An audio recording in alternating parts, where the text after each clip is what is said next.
እንግዲህ እኔ ለእናንተ የማልሆነው ነገር የለም። እናንተም ደግሞ ላይክ ማድረጋችሁን ሼር ማድረጋችሁን እንዳትረሱ።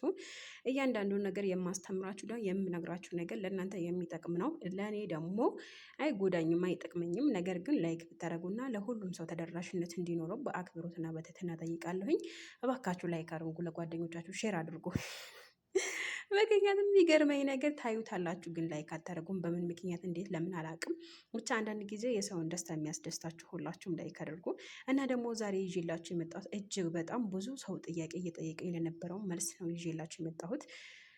የወር አበባ ደግሞ እና ደግሞ የውፍረት መቀነሻ በየቀኑ መጠቀም ካለባችሁ አንጻር ምነግራችሁ ነገር ይሆናል። ዛሬ ደግሞ እኔ ትላንትና የተጠቀምኩት ነገር ነው።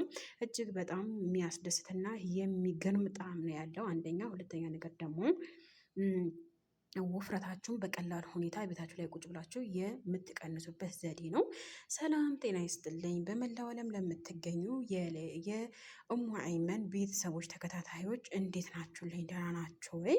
ሰላም ፍቅር አብዝቼ ለእናንተ እየተመኘሁኝ ዛሬም ደግሞ በአዲስ ነገር ብቅ ብያለሁኝ።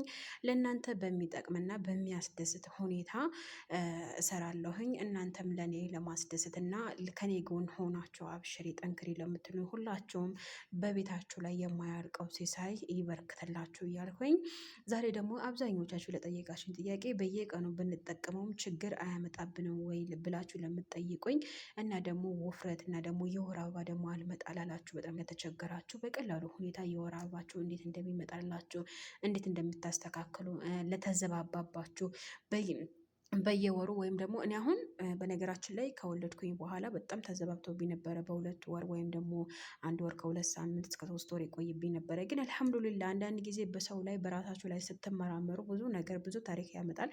ነገር ግን ስትመራመሩ በራሴ ላይ ጉዳት ያመጣል ወይስ አያመጣም የሚለው ነገር ትኩረት አድርጋችሁ መመራመር አለባችሁ። እኔ ደግሞ በአንዱ ሰዓት በጣም አይመጣብኝም ነበረ። ከዛ በኋላ ምናደረኩኝ ቅርንፉድና ውሃ ለ3 ቀን ዘፍዝፌ አሳድሬ ጠዋት ጠዋት አንዳንድ ሲኒ እየጠጣሁኝ በየቀኑ ነበረ የምጠጣው። ግን አልሐምዱሊላ አሁን ማለት ነው 22 ቀንም 28 ቀንም አይቆይም።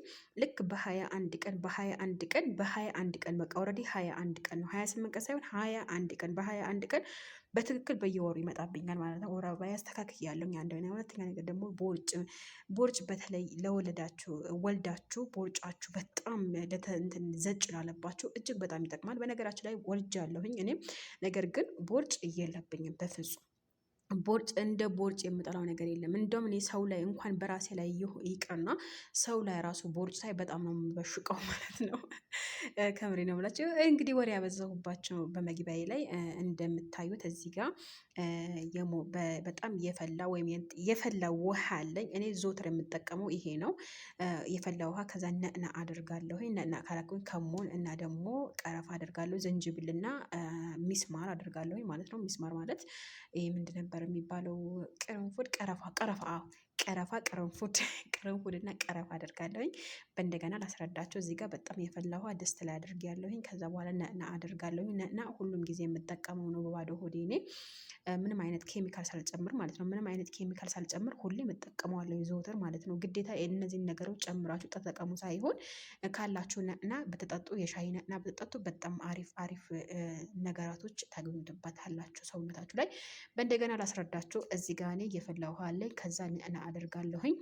እና ካደረኩኝ በኋላ ደግሞ ቀረፋ አደርጋለሁ፣ ዝንጅብል አደርጋለሁኝ እና ደግሞ ከሙን አደርጋለሁኝ። ዝንጅብልና ትንሽ ቅርንፉድ ካላችሁ 5 ፍሬ አይነት ቅርንፉድ አድርጋችሁ እንደዚህ እስከሚንተከተክ ድረስ እና እስከ እንደ ሻሂ ከለር እስከሚወስድ ድረስ ጠብቁት። ከሙን ደግሞ አናቅም ለምትሉኝ ሁላችሁም ከሙን በቀላሉ ሁኔታ ከሙን ብላችሁ እና ደግሞ በኢትዮጵያ 7 ቅመም በሚባል ይታወቃል፣ ወይም ደግሞ እንስላል በሚባል ይታወቃል ማለት ነው። እጅግ በጣም አሪፍ ነው። እና ደግሞ ዋናው መናገር ለምፈልገው እዚህ ጋር ትኩረት አድርጋችሁ ማዳመጥ ላለባችሁ እህቶቼ፣ እዚህ ጋር እናንተ ቦርጭ አጠፋለሁ የጎን ቦርጭ አጠፋለሁ ብላችሁ ልጆቻችሁን እንዳትጎዱ ማለት ነው። ምሳሌ አሁን ከ10 ዓመት በታች ካላችሁ እንዳትሰጣቸው እንዳትጎዷቸው ማለት ነው። ለማንኛውም እናንተ መጠቀም ላለባችሁ ጊዜ ተጠቀሙ፣ መጠቀም የሌለባችሁ ጊዜ አትጠቀሙ። አሁን ምትለን የወር አበባ በመጠባችሁ ሰዓት ይሄ ዘወትር ነዕና ራሱ ይሄ ኬሚካል ሳትጨምሩበት ምንም አይነት ኬሚካል ውሃና ነዕናው አንተክትካችሁ ብትጠቀሙ ስትጠቀሙት ብዙ አይነት ለውጥ ታገኛታላችሁ። የቦርጫችሁም ሆነ ለሰውነታችሁም ሆነ ለወር አበባችሁም ሆነ በደንብ ነው እንትን የሚያስተካክልላችሁ ማለት ነው። ለማንኛውም እናንተ መቀነስ ማስተካከል ለፈለጋችሁ በቀላሉ ሁኔታ እናንተ መጠቀም ትችላላችሁ ማለት ነው። እኔ ሁሌም የምጠቀመው ነገር ነው ይሄ። ጠዋት ጠዋት ማታ ማታ ከሰዓት ከምንም በምሳ ከበላሁ በኋላ በጣም እጠቀማለሁ እና ማለት ነው። በጣም የምጠቀመው እኔ ማለት ነው። ከዛ ከፈለጋችሁ መጨረሻ ላይ ሎሚ ብታደርጉበት የተመረጠ ነው። ሎሚ ብታደርጉበት ቶሎ ብሎ የስብል የማቃጠል ባህሪ ይኖረዋል እና ለቦርጭ ብቻ ስትጠቀሙት ሎሚ ብትጠቀሙት አሪፍ ነው ማለት ነው። ቅርንፉድ እንዳረሱ ዝንጅብል አድርጋለሁኝ፣ ውሃ የፈላ ውሃ ነና አድርጋለሁኝ፣ ከሙን አድርጋለሁኝ። በእንደዚህ አይነት ሁኔታ እቤታችሁ ላይ ምንም አይነት ስፖርት ሳሰሩ ምንም አይነት እንቅስቃሴ ሳሰሩ እቤታችሁ ላይ ቦርጫችሁም ሆነ ሰውነታችሁም ለወንድም ለሴትም የሚሆን ነገር ነው። እኔ ለሴቶች ብቻ አይደለም የምሰራው በነገራችን ላይ ግን ወንዶች፣ በተለይ ወንዶች አሁን ምሳሌ በስፖርት ምናምን ትሮጣላችሁ፣ ስራ ትሰራላችሁ ምናምን። እኛ መዳም ቤት ሆነን እንቅስቃሴ ብዙም ወደ ኩሽና ቤት ከቤት ወደ ቤት ምናምን ነው እንጂ ውጭ ወተን አንሮጥም፣ ስፖርት አንሰራም፣ አይመቻችለንም። ለዛ ነው እኔ ለመዳም ቅመሞች ብዬ የምሰራው እንጂ ለወንዶችም አይሆንም አይደለም። በደንብ ነው የሚሆነው ለወንድም ለሴትም። ቦርጭ መቀነስ ከፈለጋችሁ በተለይ ሰውነታችሁ ማስተካከል ከፈለጋችሁ በስተቀር በቀላሉ ሁኔታ እናንተ መጠቀም የምትችሉበት ዘዴ ነው ይዤላችሁ የምመጣው። እኔ ለሴቶች ብቻ አልሰራም ማለት ነው። ለማንኛውም እናንተ መጠቀም ካለባችሁ መጠቀም ትችላላችሁ ወንዶች ማለት ነው። መጠየቅ ለፈለጋችሁ ጥያቄ ላላችሁ እኔ ሁሌም ዝግጁ ነኝ የእናንተ ጥያቄ ለመመለስ ማለት ነው። እና ደግሞ የፈለጋችሁት ነው የእግር የእጅ የፊት ማስክ የፀጉር የተለያዩ ቅባቶች መስራት የቤት ሳሙና መስራት ከፈለጋችሁ እኔን አማክሩኝ። በቀላሉ ሁኔታ እንዴት እንደሚሰራ ነግራችኋለሁ። እናንተ ደግሞ ትሰራላችሁ፣ እኔም ደግሞ እጠቀማለሁ፣ እናንተ ትጠቀማላችሁ። በነገራችን ላይ ሁሌም የምነግራችሁ ነገር ጠዋትና ማታ በባዶ ሆዳችሁ ውሃ የሞቀ ውሃ ታጠጡ። ምንም አይነት ነገር ስራ እንዳትንቀሳቀሱ ማለት ነው።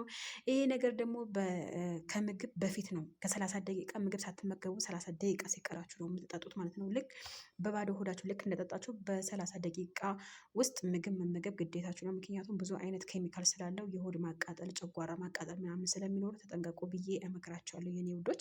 እኔ በነገራችን ላይ ከነ ማስረጃው ነው የምሰራላችሁ፣ ዝም ብዬ በእንትን አይደለም። ምክንያቱም አንደኛ ነገር ስትጠቀሙት ማን ይጎዳል ማን አይጎዳም የሚለው ነገር አጣርቼ ማን መጠቀም እንደሌለበት አረጋግጬ ነው ተጠቀሙ ብላችሁ እንጂ ዝም ብዬ ይሄ ተጠቀሙ ብዬ አትጠቀሙትም ማለት ነው። ስለዛ ውዶችዬ ማሮችዬ ለእናንተ የጠቀማቸው ለሌሎች እንዲጠቅም ላይክ ማድረጋችሁን፣ ሼር ማድረጋችሁን፣ ሰብስክራይብ ማድረጋችሁን እንዳረሱ የኔ ማሮች፣ የኔ ቅመሞች፣ የኔ ፍቅሮች፣ የኔ በቃ ምን ልበላችሁ የኔ ሁሉ ነገሮች ማለት ነው። እና እኔ የምሰራው ነገር ለወንድም ለሴትም ጠቃሚ ነው። ግን በተለይ የምትወልዱ ቦኒት ምንድነው ልጅ ላረገዛችሁ ወይም ደግሞ እርጉዝ ለሆናችሁ እና ደግሞ ልጅ ለምታጠቡ አይሆንም ነው የምለው። ሌላው ነገር ሁላችሁም ብትጠቀሙት ሁላችሁም ብትሰሩበት አሪፍ ውዕድ ታገኛላችሁ ውዶች የማሮችዬ። መልካም ቀን እመኝላችኋለሁኝ። ቤቱን ከወደዳችሁት ላይክ ማድረጋችሁና ሼር ማድረጋችሁ እኔ ማበረታታችሁ ኮሜንት ስሪ ጠንክሪ ብትሉ ምን አለበት። በቃ መልካም ቆይታ። ነገ እንገናኝ በሌላ ቪዲዮ።